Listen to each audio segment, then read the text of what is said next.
साथियों, आज बहुत ही दुखद खबर है। ये प्रिंस हैं, रोशन आनंद सर के अपने भाई, सगे भाई। अभी ये केस रोशन आनंद सर और खान सर के बीच चल रहा था, आप जानते हैं। इनके ऊपर भी एफआईआर हुआ था और रोशन आनंद सर के ऊपर भी एफआईआर हुआ। रोशन आनंद सर जेल में हैं और आपको पता है, उन्होंने भी उस दिन बताया था कि ऑपरेशन हुआ है, किडनी का प्रॉब्लम है, उनको दर्द अभी भी हो रहा है, पर वो जेल में है, उनको बेल नहीं मिला है। और प्रिंस चूंकि उसी केस में यहां से फरार हो गए थे, नेपाल में एक होटल में संदिग्ध हालत में इनकी डेड बॉडी मिली है। पुलिस इसकी जांच कर रही है। मेरा ये वीडियो बनाने का कहीं मतलब नहीं कि मैं किसी के ऊपर आरोप लगा रहा हूं, क्योंकि मैं नहीं जानता हूं कि इनकी मौत कैसे हुई। पर मैं एक बात शुरू से कह रहा था कि झगड़ा को उस लेवल तक नहीं ले जाना चाहिए इन लोगों को, और आपस में सुलह कर लेना चाहिए। बहुत सारे आप लोगों में से लोग कमेंट कर रहे थे मुझे कि आप काहे नहीं करवा रहे हैं। मैंने खान सर को व्हाट्सएप पर पर्सनली मैसेज करा है कि गुरुदेव, एक कदम आगे बढ़ के आप ही इसको मैटर को सॉर्ट आउट करिए। लेकिन कोई रिस्पॉन्स इस बात का नहीं मिला। मैं मान लेता हूं कि अगर इनकी किसी ने हत्या नहीं की हो और अगर ये डिप्रेशन में जाकर खुद को सुसाइड कर लिए हो, क्योंकि आज इस दुनिया में तो ये है नहीं, और कोई व्यक्ति शौक से अपने आप को नहीं मारता है, या तो उसे कोई मार देता है या वो परेशान होकर मरता है।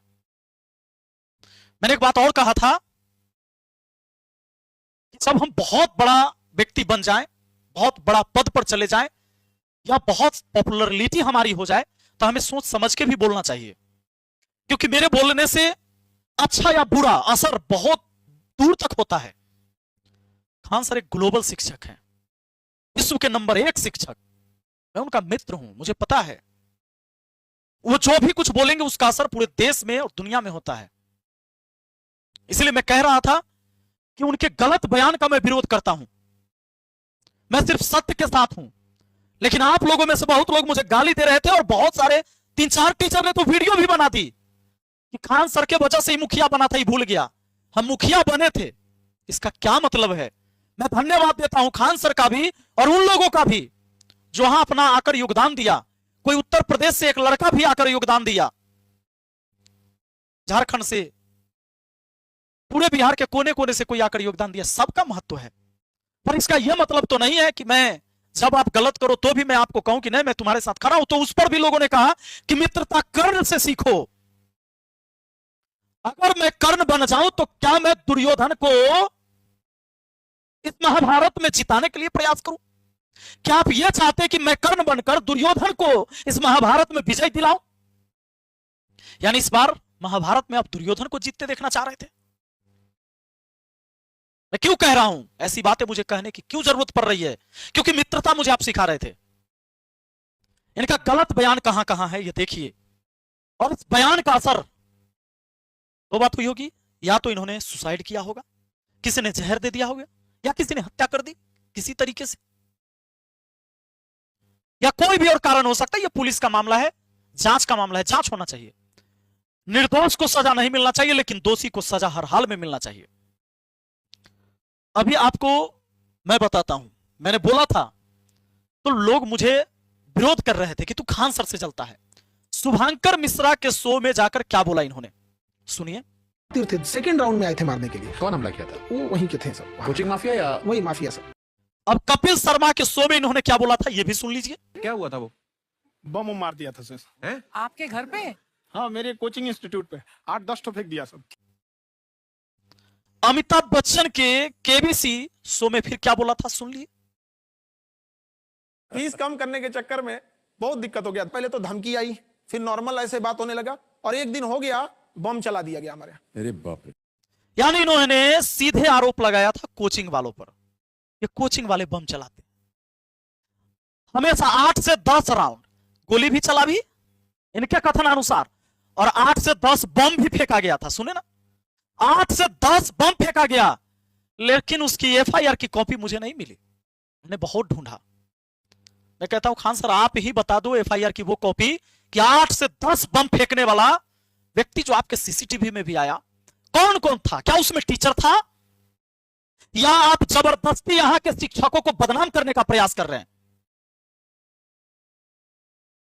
अगर किसी गुंडे ने फेंका होगा आप उसका नाम लीजिए। लेकिन यह कहना कि मैं सस्ता पढ़ाता हूं इसीलिए जलता है कोचिंग वाला, सब बम चला देता है, इतना पटना के टीचर में हैसियत तो नहीं है कि कोई गोली और बम चलाए वहां जाके। और इस बार का बयान, चूंकि इतना बार आपको किसी ने रोका नहीं, क्यों नहीं रोका? क्योंकि फैन फॉलोअर ज्यादा है और लोग मानते हैं कि जिनके सब्सक्राइबर ज्यादा वो सबसे ज्यादा ईमानदार। तो बिहार में दूसरा सबसे बड़ा ईमानदार मैं हूं, क्योंकि खान सर के फॉलोअर के बाद शिक्षक में दूसरा सबसे ज्यादा फॉलोअर तो मेरा है, तो मुझे दूसरा सबसे बड़ा ईमानदार घोषित कर दो। क्या फॉलोअर तय करेगा कि आपकी ईमानदारी का प्रमाण पत्र? इन 3 जगह किसी ने नहीं रोका, क्योंकि अगर किसी ने रोकता तो उसको गालियां पड़ती। क्योंकि हमारा तो दुर्भाग्य है, हमारा देश का ही दुर्भाग्य है कि किसी को या तो हम देवता मानते हैं, न तो किसी को हैवान मानते हैं। कभी हम राम रहीम को भगवान मानते हैं, फिर उसको हैवान मानते हैं। कभी आसाराम को पहले हम भगवान मानते हैं, फिर उसको हैवान मानते हैं। उसकी गलती मिल जाएगी तो हैवान है, और नहीं तो वो देवता है। मैं कहता हूं हाथ जोड़कर, इंसान को इंसान रहने दो। इंसान से गलतियां भी होती है, उसके गलती पर रोको उसे, और उसका सच्चाई में साथ दो उसे, चाहे वो कोई भी हो, अगर कुछ बदलना चाहते हो तो। यहां नहीं रोका। आज मीडिया में फिर से उन्होंने क्या बयान दिया? उस दिन लड़ाई किस चीज के लिए होता है आप जानते हैं, पटना के जो भी स्टूडेंट हैं सबको पता है, बैनर पोस्टर लगाने का। सबसे ज्यादा बैनर पोस्टर किसका लगता है? खान सर से ज्यादा किसी का नहीं लगता, क्योंकि इतना बड़ा साम्राज्य किसी के पास है भी नहीं। कोई बेचारा कोचिंग वाला 20,000 50,000 महीना कमाता है, अपना परिवार चलाता है, कोचिंग चलाता है, 5,000 प्रचार में खर्च करता है, बैनर पोस्टर लगाता है अपने सामने। लेकिन जब इनका लगता है तो पूरे मुसल्लापुर हाट का पूरा कोचिंग मंडी ढक जाता है। और यह है पोस्टर पर पोस्टर ढकने की वजह से विवाद खड़ा होता है। रोशन आनंद सर का बोर्ड ढक गया, और इन दोनों की रंजिश पहले से चली रही थी। रोशन आनंद सर के लोग गए, खान सर के बोर्ड तोड़ दिए, उनके गार्ड को पीट दिया, फिर इधर से गोलियां चली। अब जब मीडिया आ गए तो खान सर ने सोचा लड़ाई झगड़ा तो होते रहेगा, एफआईआर होते रहेगा, एक बात रख देते हैं ताकि पूरे देश में फिर से लोग शिक्षा का देवता भी फिर से मुझे माने, हमें इंसान न माने, देवता माने। उन्होंने कहा कि 8 से 10 राउंड गोली चलते तो हम अपने आंख से देखे हैं, चारों तरफ से गोली चल रहा था। फ्री होके रख दिया यहाँ पर।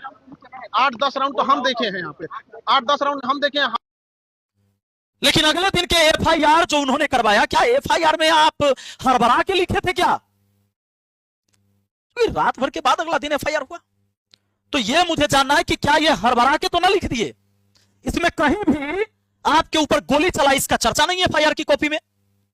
बयान तो आपने दिया था, तो वो बयान झूठा है या आपने जो एफआईआर लिखवाया वो झूठा है?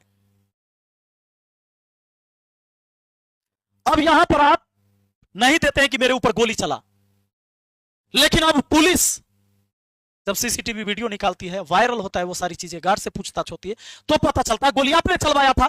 और यहां क्या बोले उस दिन? 8 से 10 राउंड गोलियां तो चला, वो हम अपने आंखों से देखे। खान सर के 2 गार्ड गिरफ्तार, फॉरेंसिक जांच के लिए भेजे गए हथियार वीडियो में फायरिंग करते दिखे। यहां से लगातार आप झूठ बोलते आ रहे हैं। अगर इस बात पर किसी ने आपको रोका होता, आज आप यहां नहीं बोलते और इतना बड़ा लफड़ा खड़ा नहीं होता। मैं आप सबसे पूछना चाहता हूं, चलो मैं भी खान सर के मित्र रहा हूं, आज भी मैंने खान सर को मैसेज किया, सुबह में भी, इससे पहले भी मैसेज किया है कि मामला सॉर्ट आउट करिए सर। किसी का व्हाट्सएप चैटिंग ऐसे मैं नहीं दिखाना चाहता। मैंने कहा था कि आप इस मामला को एक कदम आगे बढ़ के केस वापस ले लीजिए सर, बात खत्म। आप दोनों पढ़ाएंगे तो छात्रों का भला होगा, मैंने बोला है, पर रिस्पॉन्स नहीं लिया गया। तब मुझे आकर आपको सामने से बोलने की जरूरत पड़ रही है। आज भी मैंने मैसेज किया था, एक बच्चा सब वहां से, देखिए प्रयागराज से, ये बच्चा जो है मोहम्मद फैजल इनका नाम है, यूपीएससी के आह्वान बैच में एडमिशन ले लिया, 40,000 रुपया इसने जमा किया और 35,000 इसको और देना था। लेकिन अचानक इसकी मम्मी का तबीयत बिगड़ गया और यह बच्चा अपनी मां का गहना बेचकर, सोना का गहना इनकी मां ने बेचकर तब एडमिशन के लिए दिया था। इस बच्चा ने एडमिशन ही लिया था, 4 दिन क्लास किया था, बोला कि अब मैं पढ़ने नहीं आ पाऊंगा, वहां डायरेक्टर ने कहा कि भाई हम यहां से फ्री रिफंड नहीं कर सकते, खान सर को मेल करो। खान सर को मेल करके बेचारा थक गया। उसके बाद मुझे मैसेज किया कि सर आपके मित्र हैं, मुझे पैसा वापस दिला दीजिए। मैंने भेजा, कोई रिस्पॉन्स नहीं। देखो क्या लिखा है, मैं मोहम्मद फैजल, ये एक स्टूडेंट है, इन्होंने यूपीएससी आह्वान में 16/4/2026 को दाखिला लिया था। मेरी रजिस्टर ईमेल आईडी इतना इतना है और मोबाइल नंबर इतना है, जो मैंने ढक दिया लास्ट के 3 डिजिट। मैंने इस कोर्स के लिए 40,000 रुपए का भुगतान किया था। केस क्या है कि मेरी मम्मी का तबीयत अचानक खराब हो गया, मेरे पास पैसा नहीं है कि मैं अपनी मम्मी का इलाज करवा सकूं। मुझे फी भरने के लिए मेरी मम्मी ने अपना सोना के जेवर बेचकर फी दिया था। सर, मैं आपसे विनम्र निवेदन करता हूं कि मेरे मामले की समीक्षा करें और मेरी फीस जो है इस अकाउंट में रिफंड करने की कृपा करें। मैंने भुगतान की रसीद भी इस ईमेल के साथ संलग्न कर दी है, जो उस स्टूडेंट ने मुझे यहां भेजा, 40,000 का। आप ना तो कपिल शर्मा के शो में कभी बोले, ना शुभांकर मिश्रा के शो में बोले, ना अमिताभ बच्चन जी के शो में बोले कि हम 40,000 वाला फी भी लेते हैं ऑनलाइन और 75,000 ऑफलाइन का भी लेते हैं। हाँ, 200 का चर्चा किए थे आप। टाटा की एक गाड़ी आती है, कोई गाड़ी 5 लाख की है और कोई गाड़ी 30 लाख की। टाटा बताता है कि गाड़ी मेरा 5 लाख का है, 30 लाख का है। और आप कोचिंग माफिया यहां के सारे शिक्षकों को बोलते कि वो मेरे ऊपर जो है से बम चलवा देता है, क्योंकि हम कम फीस में पढ़ाते हैं और ज्यादा रिजल्ट होता है, इसलिए टीचर बम नहीं चलवाता है। और किसी से आपकी लड़ाई झगड़ा होती है, किससे होती है आपको भी पता है, लेकिन आपको पता है कि उसका नाम लेने से वाहवाही नहीं होगा। जब भी पटना के कोचिंग में झगड़ा होता है तो मेन होता है चंदा वाला प्रॉब्लम। जब भी दुर्गा पूजा आएगा, लक्ष्मी पूजा आएगा, सरस्वती पूजा आएगा, चंदा मांगने का प्रॉब्लम है। जिसके पास ज्यादा स्टूडेंट है वो ज्यादा चंदा देगा, नहीं दिया तो भाई लड़ाई झगड़ा होता है। लेकिन उसको तुरंत भजाते हैं ऐसे कि यहाँ के शिक्षक जो हमसे चलता है वो बम चलवा देते हैं। शिक्षक की इतनी औकात हो गई, 10-10 को बम लेके यहां आ गया और आपने एफआईआर नहीं उसके नाम पर करवाया। और फिर पटना पुलिस कहां थी? 10 को बम चल जाएगा पटना में, पटना पुलिस को नहीं पता चलेगा कौन कौन अरेस्ट हुआ था, उसमें कौन टीचर था, उसका नाम तो होना चाहिए ना। बाकी मैं तो आप लोग को समझा के थक गया, मैं कुछ नहीं कह सकता। गाली देना है दो मुझे गाली, पर मैं सिर्फ सत्य के साथ हूं। मैं वो कर नहीं हूं कि दुर्योधन के पक्ष में लड़ाई करके महाभारत में दुर्योधन को विजय दिलाऊं। माफी चाहते हैं आपसे।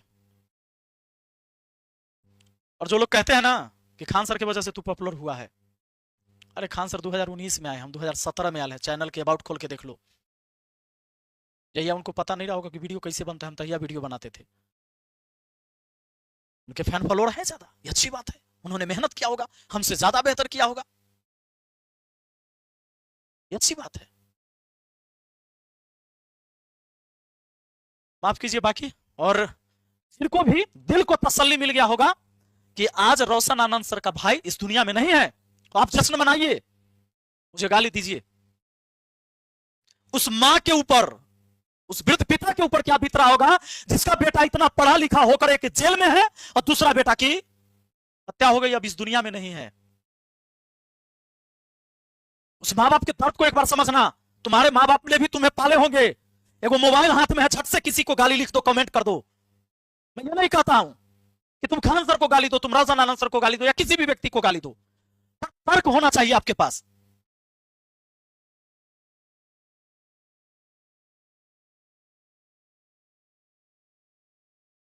छोड़िए।